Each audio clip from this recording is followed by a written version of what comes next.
चुनावी माहौल है और अभी मेरी मौजूदगी बाढ़ में है। और बाढ़ में जैसा कि मैं आपको पहले बता दूं कि यहाँ पे एनडीए का सम्मेलन चल रहा था और अभी हमारे बीच मौजूद हैं बाढ़ नगर अध्यक्ष संजय शाह जी। तो मैं इनसे कुछ सवाल करूंगी और आपको भी बताऊंगी कि आखिर बिहारी की पसंद इस बार क्या है, इस बार सीएम कौन होंगे, इस बार बाढ़ के विधायक कौन होंगे। तमाम मुद्दों पे हम इनसे आज बात करने वाले हैं। पहले तो आपका मैं ये कहना चाहती हूँ कि आज एनडीए का सम्मेलन हुआ, आपको क्या लगता है कि कितनी संख्या में समर्थक जुटे और क्या पोजीशन रहेगा बाढ़ का? आज एनडीए का सम्मेलन में शानदार सफलता मिली है हम लोगों को और मौसम ख़राब रहने के बावजूद भी लगभग 6 से 8 हज़ार के बीच हमारे देवतुल्य कार्यकर्ता पांचों घटकों के, जो भारतीय जनता पार्टी, जदयू, हम, रालोसपा और लोजपा, चिराग पासवान जी के सारे देवतुल्य कार्यकर्ता आए हुए थे। आपको क्या लगता है कि इस बार एनडीए अपना सरकार बना पाएगी, बाढ़ में अच्छा सीट हासिल कर पाएगी? निश्चित रूप से, क्योंकि बिहार आपके विधायक भी हैं जो एनडीए पार्टी से ही हैं, है ना? तो आपको क्या लगता है कि इस बार जो आपके विधायक हैं वो अपनी सीट बचा पाएंगे? निश्चित रूप से बचा पाएंगे, क्योंकि हमारे माननीय विधायक जी पिछले 5 साल में बाढ़ में 950 करोड़ की योजना लेके आए हैं। अगर जहाँ तक इसको नियर 1000 भी कहा जा सकता है, लगभग 1000 करोड़ की योजनाएं को उन्होंने फलीभूत किया है और विकास के सारे काफ़ी बड़े बड़े काम किए हैं। जैसे आप बाढ़ हॉस्पिटल को आज देख लीजिए जाके, आप यहाँ पे पॉलिटेक्निक कॉलेज को देख लीजिए, आईटीआई की स्थापना हुई है और अनेकों काम, खास करके रोड सेक्टर में काफ़ी काम हुआ है। अभी बांध रोड का उन्होंने शिलान्यास किया है। यहाँ पे लड़कियों की तैयारी के लिए बाढ़ एनएस कॉलेज के फील्ड में भी उन्होंने शिलान्यास करवाया है स्टेडियम के लिए। तो विकास की बहुत सारी योजना, अभी कल मुख्यमंत्री जी आए हुए थे, लगभग 100 करोड़ की योजना उमानाथ मंदिर उत्तरायण गंगा के लिए उन्होंने लाने का काम किया है। तो आपको लगता है कि इस बार नीतीश जी भी अपना सीट बचा लेंगे? क्या सीएम वही होंगे क्या इस बार? निश्चित रूप से होंगे, क्योंकि बिहार में डबल इंजन की सरकार चल रही है। और आप ये जानिए कि 2014 से पहले बिहार का जो बजट था और आज का बजट कितना है, और पिछले 5 साल में भारत सरकार से बिहार सरकार को एड के रूप में खाली 9 लाख करोड़ रुपया मिला है। तो इसमें राबड़ी देवी जी भी कहती हैं कि एनडीए सरकार यानी नीतीश जी काफ़ी ज़्यादा घोटाला कर रहे हैं अपनी सीट पे बैठ के। इस पे आपकी क्या राय है? देखिए, नीतीश जी भाई भतीजा बात से दूर हैं और नीतीश जी और आदरणीय मोदी जी दोनों का एक ही विज़न है, मतलब कमिटमेंट टू डिलीवरी। ये दोनों नेता अपने डिलीवरी के लिए जाने जाते हैं और दोनों राष्ट्रवादी नेता हैं। नीतीश जी पूरे बिहार के लिए, पूरे बिहार के इंफ्रास्ट्रक्चर के लिए, पूरे बिहार की महिलाओं के लिए जितना आज चिंतित हैं, मैं नहीं समझता हूँ कि बिहार में आज तक कोई ऐसा नेता पैदा लिया है। तेजस्वी जी तो कहते हैं कि हम महिलाओं को बहुत सुविधा देंगे, महिलाओं के अधिकार के लिए वो लड़ रहे हैं। वो कह रहे हैं कि भाई हम रोज़गार देने वाले हैं, युवाओं को रोज़गार देंगे। इस पे आप क्या कहेंगे? देखिए, तेजस्वी जी पे हम कुछ कहना नहीं चाहते हैं। बिहार में माइग्रेशन एक इशू था जिसको नीतीश जी ने इस बार, तेजस्वी जी के बारे में आपको बोलना पड़ेगा, क्योंकि तेजस्वी जी अपनी दावेदारी ठोक रहे हैं कि इस बार हमारी सरकार निश्चित रूप से बनने जा रही है और चाचा का स्थान अब खत्म होने वाला है। तो इस पर तो आपको बोलना ही पड़ेगा। देखिए, निश्चित रूप से तेजस्वी जी का एक अपना स्ट्रैटेजी है। तेजस्वी जी के पापा को, तेजस्वी जी के पिताजी को भी बिहार ने 15 साल का मौका दिया है और पिछले 15 साल का जो जंगल राज है, यही तेजस्वी जी के बारे में हम बोलना नहीं चाहते हैं, लेकिन आप बोलते हैं।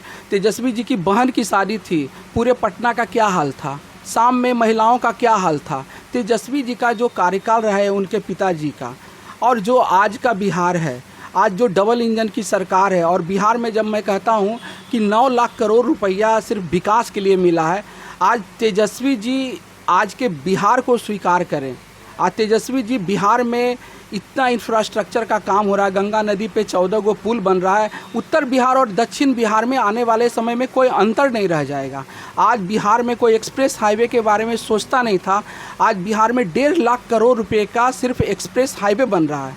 आज का भी हिंदुस्तान पेपर पढ़ लीजिए।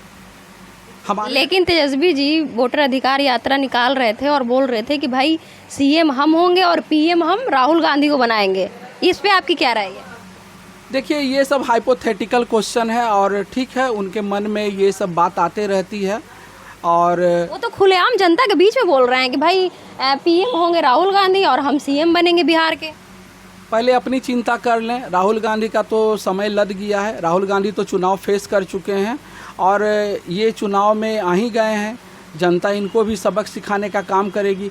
तेजस्वी यादव का जो विज़न है, पॉलिटिक्स विथ विज़न, और जो हमारे नीतीश जी का विज़न है, हमारे माननीय नरेंद्र मोदी जी का विज़न है, ज़मीन आसमान का अंतर है। तो तेजस्वी जी तो ये भी कहते हैं कि मोदी जी, गुजरात का आदमी बिहार नहीं चला सकता है। इस पे आप क्या कहेंगे? वो मोदी जी को खुलेआम बोल रहे हैं स्टेज से कि गुजरात के लोगों को बिहार में स्थान नहीं मिलेगा। देखिए, आदरणीय नरेंद्र मोदी जी को जब गुजरात के सीएम थे वहाँ से पर्सनल अटैक होते होते आज वो प्राइम मिनिस्टर बने हैं। अभी हाल ही में दरभंगा में उनकी माँ जी को भी गाली देने का काम इन्होंने करवाया है। यही तेजस्वी जी और राहुल जी के मन से प्रधानमंत्री जी की माँ जो स्मृति शेष हो चुकी हैं, उनकी माँ को भद्दी भद्दी गाली देने का काम किया है। यही इनका पॉलिटिक्स का विजन है। तेजस्वी जी तो इस बात से इनकार कर रहे हैं, कह रहे हैं कि हमने ऐसा कुछ नहीं किया और जिसने किया है उनको सज़ा मिलनी चाहिए। वो तो नकार रहे हैं कि हमारे सभा सम्मेलन से ऐसी कोई भी घटनाएं नहीं हुई हैं जिससे किसी के माँ बहन को ठेस पहुँचे। जब बिहार की माँ और बहनें रोड पर उतरी है, काफ़ी इसका विरोध हुआ है, तब जाके उनका स्टेटमेंट आया है। काफ़ी विलम्ब से स्टेटमेंट आया है और वो अब अपना जग हंसाई से बचने के लिए ऐसा कर रहे हैं। अभी मैं देख रही हूँ कि आप बीजेपी का पट्टा लगा के घूम रहे हैं, तो मैं ये जानना चाहती हूँ कि अभी सम्राट चौधरी भी हैं, बीजेपी से हैं और बहुत अच्छे, अभी वो डिप्टी सीएम हैं। उनके बारे में आरजेडी पार्टी ये कहती है कि वो लड़कियों को छेड़ा करते थे। ये सब देखिए पर्सनल अटैक तो होते आएगा। जब मोदी जी को नहीं छोड़ा गया तो सम्राट जी को कैसे छोड़ दिया जाएगा? सम्राट जी का स्टेटमेंट देखिए, सम्राट जी का आज विजन देखिए, सम्राट जी का जो आज हार्ड वर्किंग है उसको क्यों नहीं देखते हैं आप लोग? ये इसका ना तो कोई एविडेंस है ना कोई सबूत है। कहाँ मीडिया में आके आज तक कोई लड़की बोली है कि हमारे साथ ऐसा किया गया है? एक परसेप्शन क्रिएट किया ये जो इल्ज़ाम लगा रही हैं राबड़ी देवी, ये क्यों लगा रही हैं? ये सब बकवास है। आज तक जिनके साथ ऐसा हुआ है वो कहाँ बोले हैं हमारे डिप्टी सीएम के बारे में? हमारे डिप्टी सीएम आज अच्छा, विपक्षी तो ये भी कहती है कि भाई नीतीश जी के सरकार में खुलेआम गोलियां चल रही हैं, हमारी सरकार आएगी तो रोज़गार मिलेगा, शांति होगी बिहार में। आप इस पे क्या, आपकी राय? हमने यही कहा कि उनके पास कोई डेवलपमेंट ओरिएंटेड पॉलिटिक्स तो करना नहीं है, उनके पास तो कोई विज़न है नहीं। आज हमारे नीतीश जी को चिंता है कि बिहार में हर जिला में कैसे मेडिकल हॉस्पिटल खुले। आज बिहार में आपका 3 एम्स खुलने जा रहा है। अभी हाल ही में दरभंगा में शिलान्यास हुआ है। आप देखिए आज बिहार का इंफ्रास्ट्रक्चर, बिहार का एजुकेशन, बिहार का हेल्थ किस लेवल पे जा रहा है। तो लोग तो कह रहे हैं कि भाई अस्पताल में इलाज ही नहीं होता, डॉक्टर सुनते ही नहीं हैं, मरीजों को बेड नहीं देते हैं। आप जाइए यहाँ के अस्पताल में देखिए, आप तो रिपोर्टर हैं, आप जाके देखिए। कहाँ के अस्पताल में? बाढ़ के अस्पताल? बाढ़ के अस्पताल में जाइए, पटना जाइए, जहाँ इच्छा है वहाँ जाइए। मैं बता देना जनता कह रही है कि भाई हमें स्वास्थ्य संबंधी कोई भी चीज़ें अच्छी तरीके से नहीं मिल रही है, स्वास्थ्य, शिक्षा, हर चीज़ में नीतीश सरकार पीछे है। ऐसा नहीं है। अभी 5 लाख का आयुष्मान योजना है, उस आयुष्मान योजना से भारत के प्राइवेट अस्पताल को भी टैग किया गया है और प्राइवेट अस्पताल में भी कोई जाके फ्री का इलाज करवा सकती हैं। और ऐसा बाढ़ में ही हो रहा है। बाढ़ में ही बहुत सारे प्राइवेट अस्पताल आयुष्मान योजना का लाभ दे रहे हैं। आपने कहा अभी थोड़ी देर पहले कि नीतीश जी की सरकार बनेगी, नीतीश जी अच्छा काम कर रहे हैं। ये बताइए कि विपक्षी हमेशा मतलब सदन तक में बोलती है कि भाई नीतीश जी का मानसिक संतुलन सही नहीं है। मानसिक संतुलन के बारे में विपक्ष का देखिए, विपक्ष पर्सनल अटैक करता है। आज नीतीश जी कल ही हमारे यहाँ आए हुए थे। अभी नीतीश जी बिहार की महिलाओं के लिए एक जीविका के माध्यम से 2,10,000 रुपये का एक योजना लाए हैं, जो कि 10,000 रुपया उनको इमीडिएट मिलेगा और 2 लाख रुपये रोजगार के लिए मिलेगा। तो कहीं ऐसा तो नहीं कि चुनाव में सीट हासिल करने के लिए, वोटिंग के लिए ऐसा कर रहे हो? देखिए, नीतीश जी वीमेन एम्पावरमेंट पे भारत में सबसे ज़्यादा काम किए हैं और नीतीश जी पहला चीफ मिनिस्टर थे जो बिहार में महिलाओं को 50% पॉलिटिकल में और सर्विस में 35% का रिजर्वेशन देने का काम किया है। आज तक पूरे भारत में वीमेन एम्पावरमेंट पे इतना बड़ा काम कोई नहीं किया था। तो आपको लगता है कि तेजस्वी जी अपना सरकार बनाने में सफल नहीं होंगे? निश्चित रूप से तेजस्वी जी सरकार बनाने में सफल नहीं होंगे। तेजस्वी जी मेजॉरिटी से काफ़ी दूर रहेंगे।